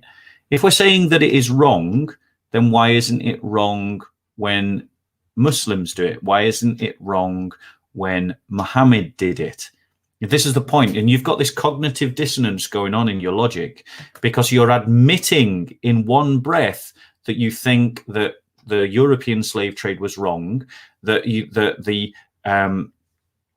the enslavement of Muslim populations in China is wrong, that the hypothetical enslavement of Palestinians by the IDF would be wrong. But then in the next breath, you're saying things like, the only way you can get slaves is if there is a war through jihad. And you're doing that because you're trying to follow Muhammad, which means Muhammad is a bad example because you're condemning the very thing you're upholding. Don't you see how that works, Obi? Now, I'm not going to buy into your red herrings. I don't need to run through your hoops. The debate is about whether Muhammad has a bad character. And I think clearly that he has. You also talked about the idea of, those were your main points. But what I want to go back to is if we are saying that slavery is wrong in these hypothetical situations, like if the IDF took slaves, or the real situation where the Chinese are actually enslaving a Muslim population. If you're saying that that is wrong, then why don't you condemn it when Muhammad does it? Why don't you condemn it when the Islamic slave trade occurs? Now, you're trying to say, well, the European slave trade was bigger. Well, I think we've blown that out of the water. That's just nonsense. It's a ridiculous claim. It went on for 300 years, whereas the Islamic slave trade is still happening today. Obi, if I want to buy a black child as a slave, I'd go nowhere except to the Islamic world to do that. Just think on that, Obi. Because there is a reason why we got rid of slavery and the Islamic world is still practicing slavery. And this isn't the first time we've got rid of slavery. We Christians have been fighting against slavery for 2,000 years. And sometimes that battle has gone in our favor and sometimes it has gone against us. And yes, there are Christians that have been involved in the slave trade, not denying it. But the question is, are they following Christ's example? And the answer to that is no, because Christ never had any slaves. Muhammad did have slaves. So if a Muslim owns a slave, he is following Muhammad's example. And I would just say to you, Obi, if you cannot hold to, if you can't recognize this cognitive dissonance that you've got going on, where you're condemning something and upholding it at the same time, then you need to just take a step back from the apologetic script, bro. You need to just put your ego to one side, just put your pride to one side, and simply ask yourself the maxim that Christ calls us to live by. And this does address your point, which is, do love your neighbor as you love yourself, do unto others as you would have them do unto you. That's the Christian maxim. Well, do I want to be owned as a slave? No. So what should I do to my neighbor? I shouldn't own him as a slave. Do I want to be abused as a slave? No. So I shouldn't own other people as a slave. This is the reason, bro, why Christians, along with this idea of the image of God, ended up getting rid of slavery, not just here, not just recently, but all the way through the medieval period, including in the Roman Empire, we were getting rid of slavery. But we didn't do it from a position of power, from conquest. We did it from the ground up, so to speak. So I think we're quite clear that the Christian faith teaches, there's a marked difference between the example of our Lord and the example of Muhammad. And actually, it's as distinct from light is from darkness, that Muhammad is a bad character, because you're condemning his behavior in other examples, but you just can't bring yourself to condemn it in Muhammad's. So I'm going to stop there. I'm going to let you take over for 10 minutes. Or you can, 10 minutes. Sorry, Bob, just how many more back and forth do you want to do? Just because it's really late here. And I want to make sure you get everything out that you want to get out. So, well, I mean, I've got to stop at 9. How late is it there? You can stop now if you need to. We can do concluding remarks. It's 10:30 now. It's up to you. Do you want to carry on? Okay. We'll do one more. So I'll go now, and then you go, and then I'll go again, and you can be the last. Yeah. So okay. So for 10 more minutes, yeah. So I'll go now for 10 minutes, and then you'll go again. Yeah. And then I'll have my last one, and you can have your last one. Yeah. Okie dokie. Yep. Okay. Right. Cool. Crack on. All right. Yeah.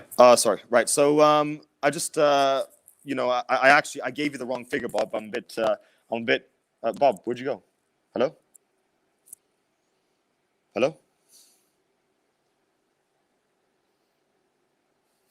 Hello.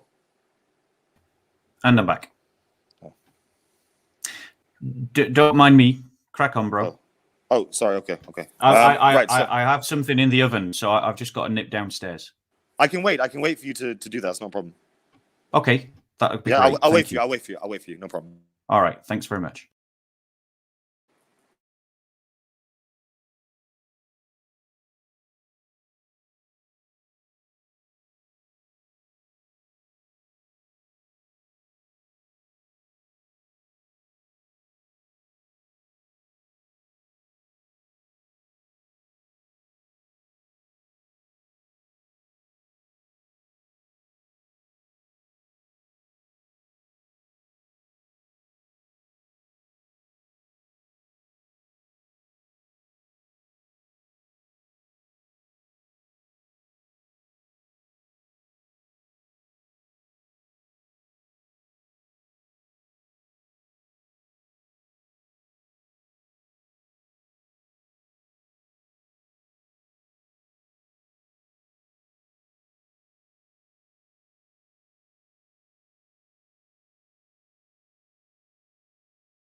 Okay, Obi, if you want to get going.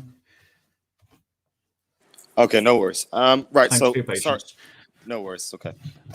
Okay. So I'm a bit embarrassed here, Bob. I seem to have given you the wrong figures. I'm a bit of in a bit of a sticky situation. I said that there were 10 million black slaves taken from West Africa. I actually meant 13 million. So I'm sorry about that. It's actually 3 million more than what I thought it was. On top of that, there were 3 million black slaves who died from the journey through the Middle Passage. So at the bottom of the Atlantic Ocean, we have 3 million black African skeletons there, right? And this is a direct result of cattle slavery, which is pretty closely related to what we would expect to find in the Bible. Anyway, so I'm just gonna respond to a few of the points that you made. I'm gonna maintain what I said about ghulam, right? The Arabic word for slave is not ghulam. Ghulam just means boy. Okay, that's literally all it means. And this is the word used in every single hadith where you see the word slave. Why someone would translate it any other way is beyond me. The only thing I'd probably say is just they believed at the time of translating that this was the most accurate rendering of the word into English. I don't believe it is, clearly, but I am someone who has a very good command of the English language, not like probably other people who would have been doing the translating. Okay, and I don't think there's any Islamic scholar who would agree with that either, especially when we equivocate the word slavery with what we would have been seeing to the happening to the black slaves in America. Okay, so you didn't really respond to my point about Paul, someone who had direct connection, was receiving direct revelation, according to him, from the glorified Christ that you believe rose and is divine. So, in fact, we see the complete opposite. He affirms the status of slaves, that there are still slaves. There is no being free. There is nothing like that. Okay. So regardless of what Jesus would have said in the Gospels, he doesn't seem to maintain that belief when he's revealing whatever he's revealing to his so-called apostle. So I did mention that, and you gave a figure of 9.85 million or something like that, or it was 8 million. I can't remember what you said, but it was somewhere around there. And you said this was given by a historian, Londendorf, or something. I can't remember what you said. You said you gave a historian's name. I'm gonna go with Bernard Lewis, someone who is a lot more known, and I'll refer you to his book. Arab slave trade. Where is that book? It's over there. It's Arab. It's something Arab, Islam, and slavery. Things like something like that, or Islam, Arabs, and slavery. It's one of those three. It's in that order somewhere.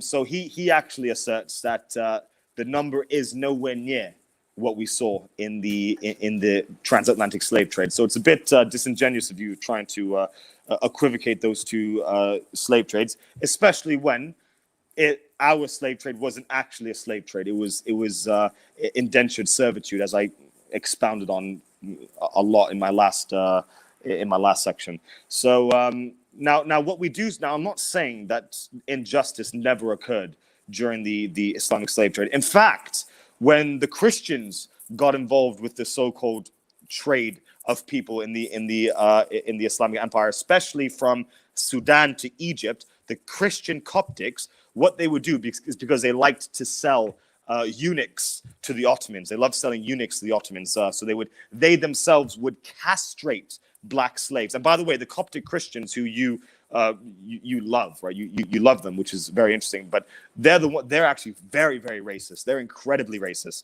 The Coptic Christians. I mean, even when the Prophet's companions came out of the Arabian Peninsula and into Egypt, where, by the way, they were embraced by the Coptics, because the Coptics were oppressed by the Byzantine Empire. Where they were embraced by them, there was a black companion that went to the head priest of the Coptics in Egypt, and he actually said to him, he stopped him where he was, because the black companion was the one who was representing the Prophet, right? He was the ambassador that was sent to the Coptic priest.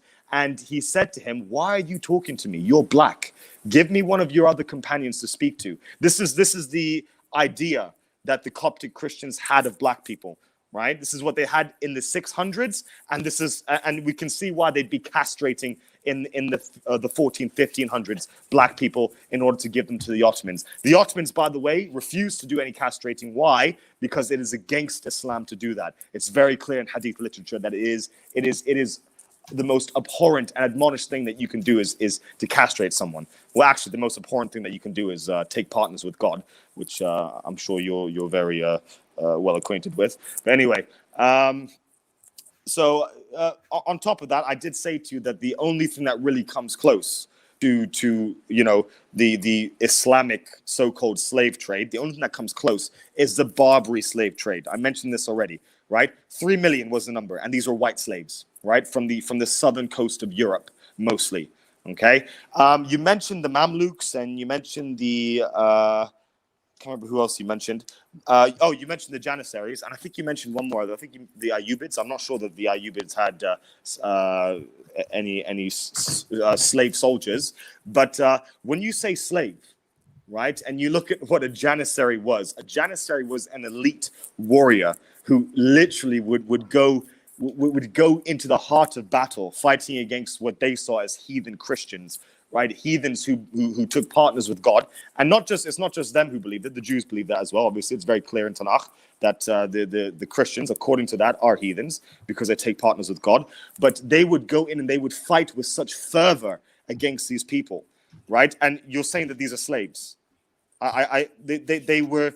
Yes, fair enough. They may have been taken from Europe, but when they were brought in, they weren't slaves. They were under the guardianship of the Ottoman state. They were under their guardianship. They were not slaves. They were soldiers. They were given scholarly studies, academic studies. They learned religion. They learned apologetics and polemics and all of these things. They learned it, right? And they were trained. They were highly, highly, highly trained warriors, right? And they were the most formidable force. Your Christendom would shake just the mention of the Janissaries. So put some respect on the Janissaries, and please don't call them slaves, because they are anything but. Okay. And when we look at slavery, when you talk about the Mamluks, if you say the Mamluks were slaves, the Mamluks became the kings of Egypt. The Mamluk Sultanate was so powerful, and these are slaves. This is what I mean. We have two completely different definitions of slavery. Your definition of slavery, the black slave trade, where people are moved like cattle and whipped and castrated and killed and raped. Yes, this is slavery for you, right? My definition, I don't even use the word slave because I don't need to, right? Indentured servitude is where I go, because this is the exact personification, the exact characterization of what slavery in that part of the world would be. It would be an indentured servitude where people are taken care of. They're under the guardianship of the household, and they are fed, they are given clothes, they are given everything they need as if they're part of the family. And this is because we are following the example of the Prophet ﷺ. And maybe going back to the hadith you brought up about you should have given him to one of the maternal uncles instead of just letting the slave go free. That's probably because a slave has nothing. A slave in Arabia, especially at that time, literally had nothing. So to manumit a slave, you could call it I don't believe they're slaves anyway.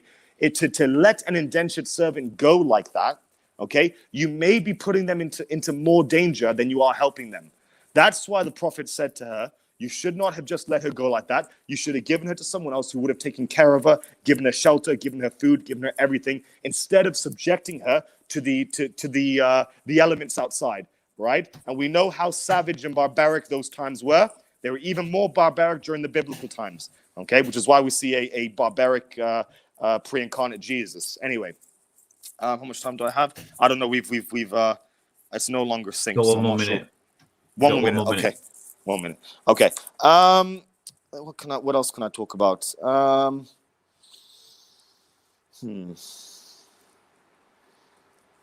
I think that's. I mean, there is this one sort of story that I want to give you, and obviously that's the because obviously to say that black people are slaves and things like this, and to try and paint that picture of Islam is completely incorrect, right? I already know who Bilal was. Bilal radiallahu anhu, he was the first Muslim mu'adhin, right? He was the first one to ever give the adhan on top of our most sacred house of God, On top Time. of it, I'm sorry, go ahead. Yeah. Do you want to finish that sentence? Yeah, I was just yeah, okay. So we have a special status for him, not because he's black, but because he is Bilal, right? He is someone that the prophet, he heard his footsteps in heaven, in paradise, right? He never said that to anyone else. And can I just say one more thing? No, time. Okay, all right, go on. You finish that sentence. So let's just quickly, before we move on, I just want to point out something, because we're getting into one of them my scholar says, your scholar says arguments. But Raymond Morney estimates that a total of 40 million black slaves were traded in Islam through the 20th century, including 300,000 for part of the 20th century. And you can find it on page 57 of Les Sicelles Obscures d'Afrique Noire, Paris Fayed, 1970. Adam Hochschild, in his work Human Cargo, estimated that the number of black slaves taken in the Islamic slave trade was somewhere around 11.5 million slaves. Some others, I'm not quite sure. I'm not okay. So 11.5 million. Yves Beigbeder, judging war crimes and torture, French justice and international criminal tribunals and commissions. He quotes the historian Roger Botte as estimating that the Arab slave trade of Africans up until the 20th century, because it's still happening, Obi, has involved between 12 to 15 million blacks. And that's before you add on the 3 million from the Barbary pirates and the millions, because it was millions, taken as Janissaries. And we don't want to put respect on the Janissaries. We want to mourn them, because those were kidnapped Christian children who were forcibly converted to Islam and then sent back to kill their own mothers and fathers and brothers and sisters. And, I could point out things like the Knights Hospitaller who defeated them at the Siege of Malta, but I won't. I just want to point out, Obi, that again, the debate is not about Coptic practices, which incidentally, it seems that the Ottomans were a bit confused because they wouldn't castrate the people, but they were happy to buy them, it would seem, from your testimony. But it's not about that. And we're not talking about the European slavery trade again. And we're not talking about Islamic victories or the greatness of Islamic arguments.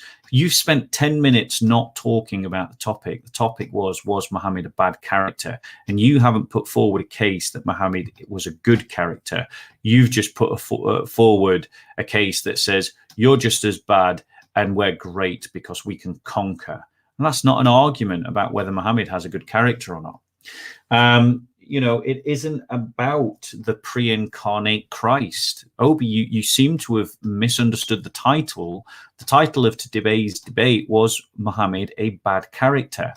Now, I'm going to prove to you, Obi, that you think Muhammad's a bad character, because we've just seen recently in the UK all these protests about the Israel-Palestine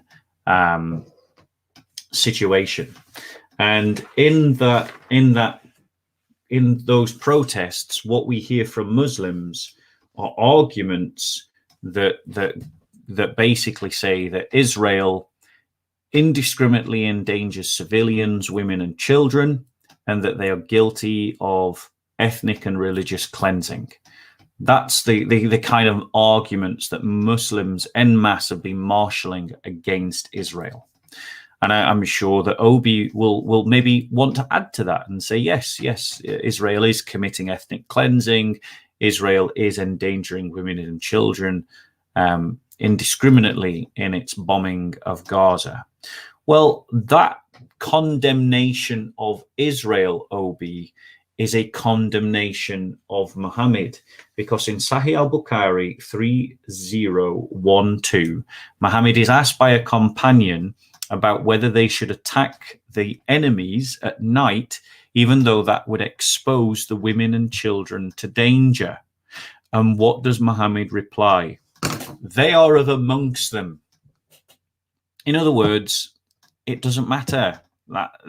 They're pagans. They are part of our enemies. So let's crack on and attack at night. So if you're condemning Israel for placing women and children in danger, then you need to condemn Muhammad for the same crime. And what about ethnic cleansing? Oh, big one. Like, surely to an honest mind, this would demonstrate that that Muhammad is a bad character, bearing in mind that Muslims are condemning Israel apparently for doing that to the Palestinians. And they condemned the Burmese government for doing that to Rohingya Muslims. And I'm sure Obi will agree with me that that expulsion of the Rohingya Muslims was wrong. It's a crime. I'm sure Obi will agree with me that that's wrong. But then listen to these words of Muhammad from Sahih Muslim 1767. I will expel the Jews and the Christians from the Arabian Peninsula and will not leave any but the Muslim. So there you go, Obi. We agree that the Burmese government expelling the Rohingya Muslims is criminally wrong. We agree that if Israel is ethnically and religiously cleansing Palestine of its Palestinians, that's wrong. But then are you going to now condemn Muhammad for saying that he's going to expel the Christians and Jews and leave none but the Muslims in Arabia? Because this is my point to you, Obi, and to any other Muslims that's watching this, is when you condemn the Burmese and the Chinese and the Israel and France for its genocide and ethnic cleansing and enslavement and indiscriminate bombing and discrimination, you're condemning your prophet because he does all of those things, Obi. He is a bad man because you testify that he is a bad man when you condemn his actions in other people. When other people do Muhammad's actions to Muslims, you cry foul, you cry crime, you cry Islamophobia. But that means that you testify that those actions are bad and therefore legitimize my criticism that Muhammad is a bad man. So you're arguing with yourself. And I want you to, in your last 5 minutes, and I've kind of lost track of the time. I think I've got 3 minutes. Correct me if you feel I'm wrong.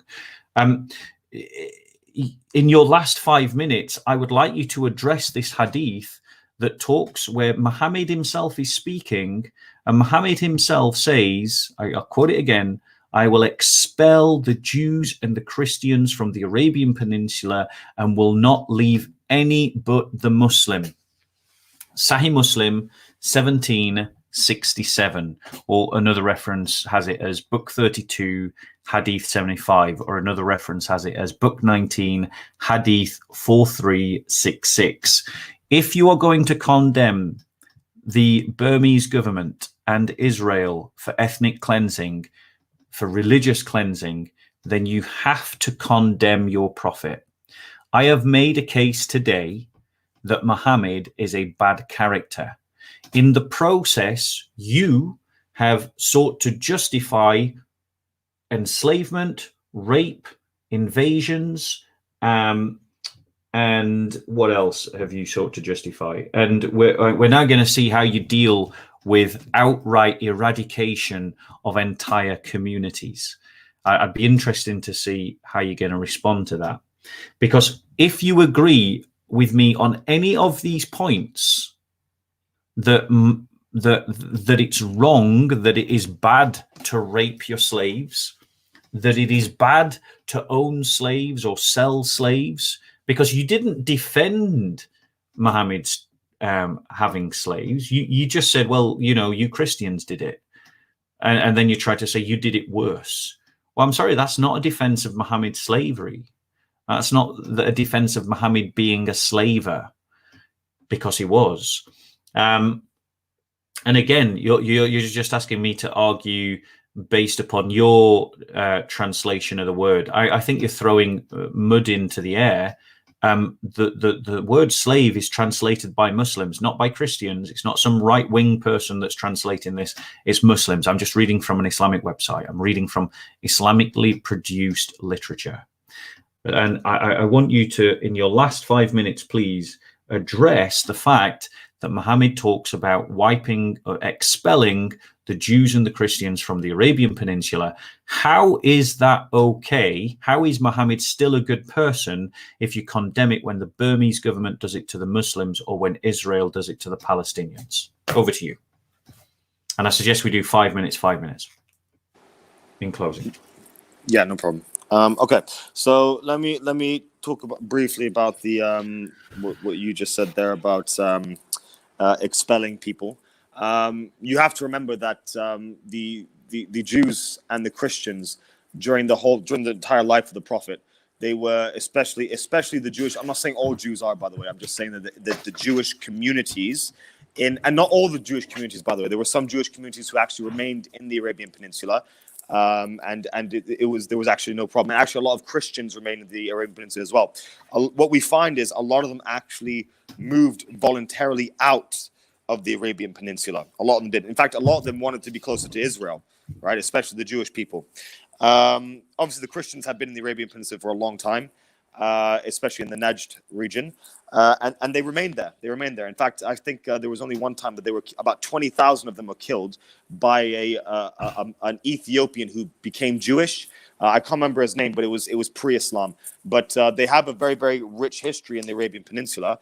But the issue is that they became hostile to the Muslims. Right? The Jewish people committed those Jewish tribes committed treason. Right, on multiple occasions against the Muslims. They betrayed them. They were looking to join with with Christians, people who they saw as pagans.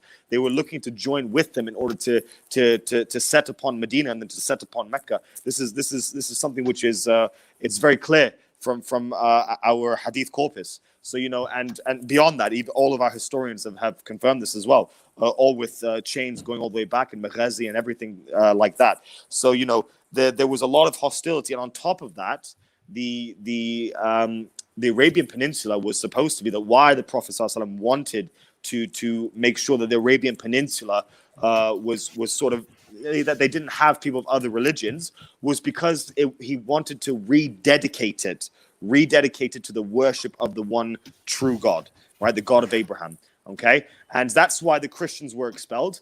And the reason why a lot of the Jews were expelled was because they committed treason against the Islamic State. Does not mean that all Jews will be treated that way. In fact, I believe the Jews are my brothers, and they are our cousins. We're from Ishmael, and they're from Isaac. And I believe we have a lot in common, especially when compared to our third so-called Abrahamic counterpart. So. That would be the reason why they were expelled. The Christians, obviously, because they don't believe in the correct God, they believe in a false God, and also because they were siding with Ghassanids, and the Ghassanids were a Byzantine client who fought fervently for the Byzantines, and in fact, they're the ones who fought against the Muslims at the Battle of Muta. They fought at the Battle of Muta, which ended in a stalemate. But then, obviously. The Christians went away. They were looking to regroup, and this is when those expansion wars started. It was in defense against Byzantium. When it comes to China and it comes to when it comes to China and when it comes to Israel, as I said, the Prophet. I'm not condemning anything, by the way. I'm not even condemning your Old Testament. I'm saying that you need to condemn it because you're the one who's saying it's wrong. Right? I'm saying you need to condemn your pre-incarnate Jesus because you're saying what he put forward as teaching is wrong. That's what I'm saying. I've never condemned anything in this entire debate. All right? I'm not here to condemn anything because I don't claim to have absolute morality. Well, I do because I believe Islam is, but my morality is not subjective, right? If God, the creator of the universe, has said something, and I'm sure you would agree with this, right? If he says something, then this is it, right? If you have a problem with it, that's just it. You have a problem, right? Not no one else. God doesn't have the problem. You do, right? And this is actually the argument that David would use against Sheikh Uthman when they were talking about the Trinity. That if God is something, that's what he is, right? If you have a problem with it, if you don't get it, if you don't understand it, that's on you. It's not on God, right? If you don't understand why God gave the command to slaughter the Amalekites or the Midianites or the countless other tribes and commit complete genocide, that's your problem, right? It's not my problem. It's not God's problem. God can do what he wants, right? So I'm not here to condemn, right? I'm just here to expose your narrative and to expose your double standard when it comes to subjective morality, because that's what you have at the end of the day. And I'm a bit disappointed, Bob. I think you'd be a bit more anchored, especially someone of religion. How much time do I have left? To be honest, I've not really been keeping a track of the time. So 1 minute. Finish when you want to. Okay, all right, no problem. I just want to finish with because you did bring up that there's some tensions between Arab Muslims and Black Muslims, even though they are one the same. You can find in the countries where I live in the Gulf, there are black people who are part of the royal families. Like they've been here for a long time. Right, so they've grown organically together, and they never had the type of slavery. They never even had a segregation. They never even had anything that we would have experienced in the Christian world. So they've gotten on together for millennia. Okay. On top of that, I want to bring a story about a man named Wahshi. He's the one who killed the uncle of the Prophet. He killed him in the Battle of Uhud. And when he did that, he became Muslim afterwards. He was an Ethiopian, and he said that he went to the Prophet and he became Muslim, and the Prophet did nothing to him. He said, he's Muslim. There's nothing I can do to him. Right? I can't take revenge on him because he is a Muslim. His sins have been expiated completely. Okay, so there was no bias for a Muslim and a non-Muslim. In the last sermon of the Prophet, the very, very last sermon, he says there's no difference between a non-Arab and a black. He makes it very, very clear. Very clear. Yep. Time. So again, is this the last section? This is my last statement. Okay, yeah, no problem. That was your last statement. This is my last statement. Perfect. So Obi, as you can see, has offered zero defense in defense of Muhammad's character, but in the same debate, he has condemned some aspects of Muhammad's character. He condemned the European slave trade, but then tried to uphold the Islamic slave trade. Now, the fact is the Islamic slave trade was far more sexual in orientation. Men were often castrated. They were often subscripted into a slave army, like the Janissaries, like the Mamelukes, who, as he points out with the Mamelukes, did overthrow violently. It wasn't like someone said, oh, you can become king now. They took that kingdom and then were destroyed by the Portuguese a bit later on, but we'll not get into that. But he hasn't offered any defense of Muhammad. I have said that Muhammad is a slaver. Obi agrees. Muhammad is a slaver. I have said that Muhammad raped people.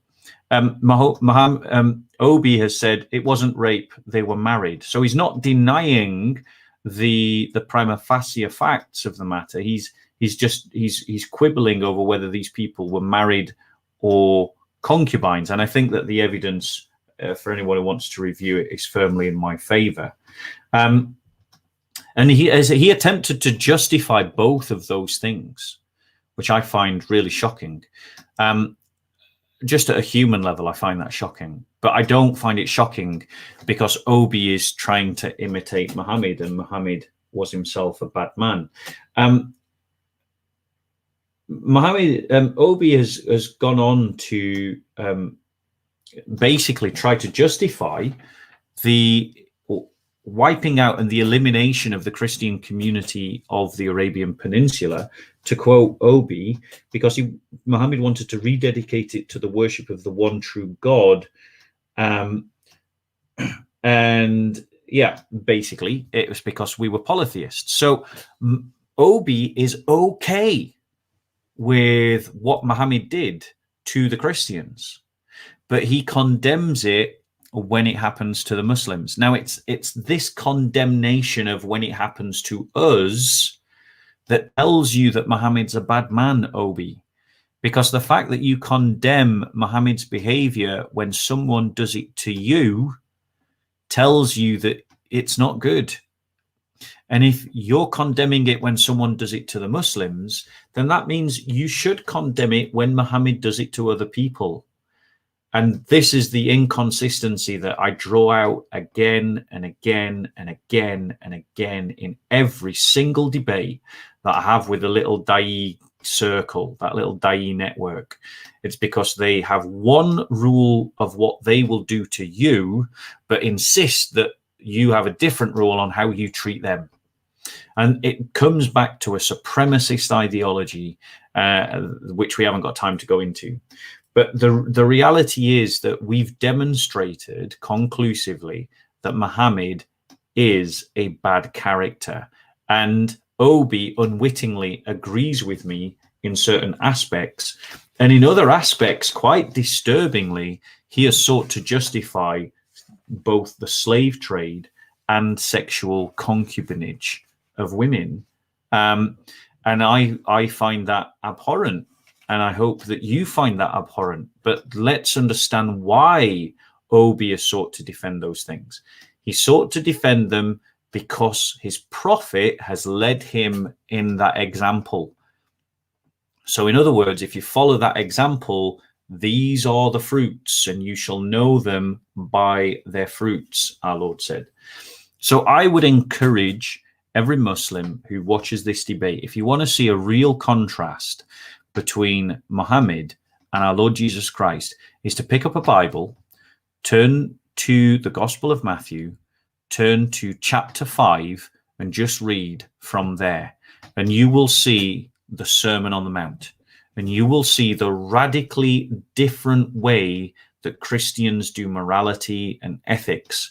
It isn't about imitating the every behavioral aspect of our Lord Jesus Christ's life in a similar way that Muslims try to do with so many of Muhammad's actions.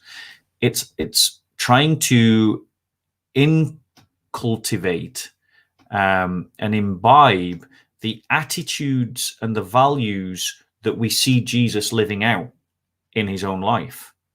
And by living out those attitudes, we, as it were, massage those attitudes into society and seek a perpetual greater degree of perfection in reforming that society towards something that matches the ideal. And that is why Christianity started in a world of slavery but ended slavery. That is why Christianity was born into a world of rape but has done more to stop rape occurring than Islam has ever done.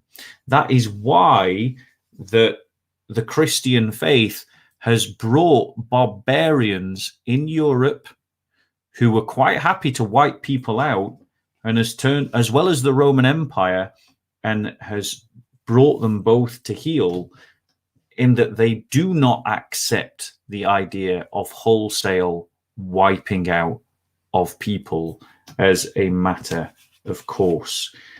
We live in a world that has been imbibed with Christian values and traditions, and it stands a mile above the example of Muhammad, who was, as Obi testifies to, a bad character when he condemns it in other people doing it to Muslims, what Muhammad did to other people. Okay, Obi, thank you very much for coming on and spending this evening with us. I'm sure it's late wherever you are in the world. Where are you, just out of interest? I'm in the Arabian Peninsula. Okay.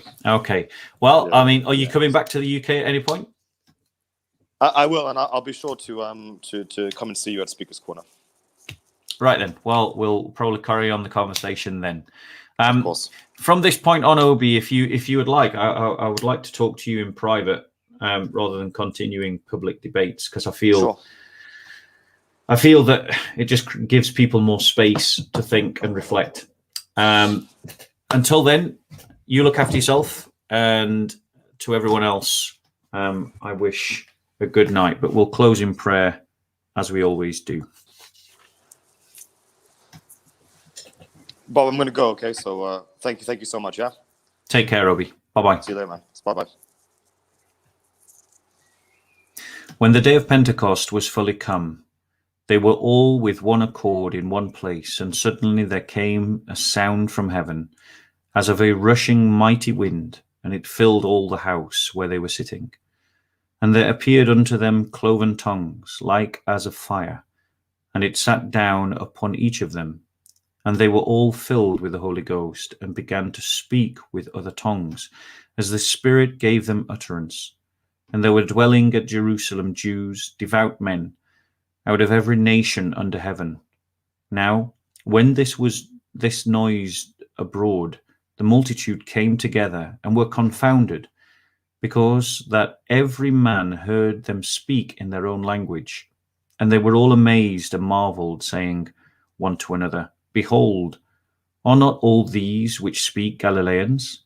And how hear we every man in our own tongue, wherein we were born, Parthians and Medes and Elamites, and the dwellers of Mesopotamia, and in Judea and Cappadocia, and in Pontus and Asia, Phrygia and Pamphylia, in Egypt, and in the parts of Libya about Cyrene, and strangers of Rome, Jews and proselytes, Cretes and Arabians. We do hear them speak in our tongues the wonderful works of God. Jesus said unto his disciples, If ye love me, keep my commandments, and I will pray the Father, and he shall give you another Comforter, that he may abide with you forever, even the Spirit of truth, whom the world cannot receive, because it seeth him not, neither knoweth him, but ye know him, for he dwelleth with you, and shall be in you. I will not leave you comfortless, I will come to you. Yet a little while, and the world seeth me no more, but ye see me, because I live. Ye shall live also. At that day ye shall know that I am in my Father, and ye in me, and I in you. He that hath my commandments and keepeth them, he it is that loveth me, and he that loveth me shall be loved of my Father, and I will love him, and will manifest myself to him. Judas saith unto him, not Iscariot, Lord, how is it that thou wilt manifest thyself unto us, and not unto the world? Jesus answered and said unto him, If a man love me, he will keep my words, and my Father will love him, and we will come unto him, and make our abode with him. He that loveth me not keep my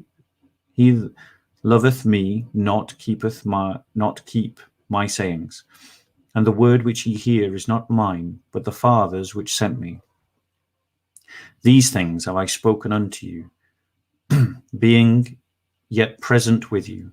But the Comforter, which is the Holy Ghost, whom the Father will send in my name, he shall teach you all things, and bring all things to your remembrance. Whatsoever I have said unto you, peace I leave you. My peace I give unto you. Not as the world giveth, give I unto you. Let not your heart be troubled, neither let it be afraid. Ye have heard how I said unto you, I go away and come again unto you. If ye loved me, ye would rejoice, because my Father, I said, I go unto my Father, for my Father is greater than I. And now I have told you before it comes to pass, that, when it comes to pass, ye might believe. Hereafter I will not talk much with you, for the prince of this world cometh, and hath nothing in me, but that the world may know that I love the Father, and as the Father gave me commandment, even so I do. This is the word of the Lord. Thanks be to God.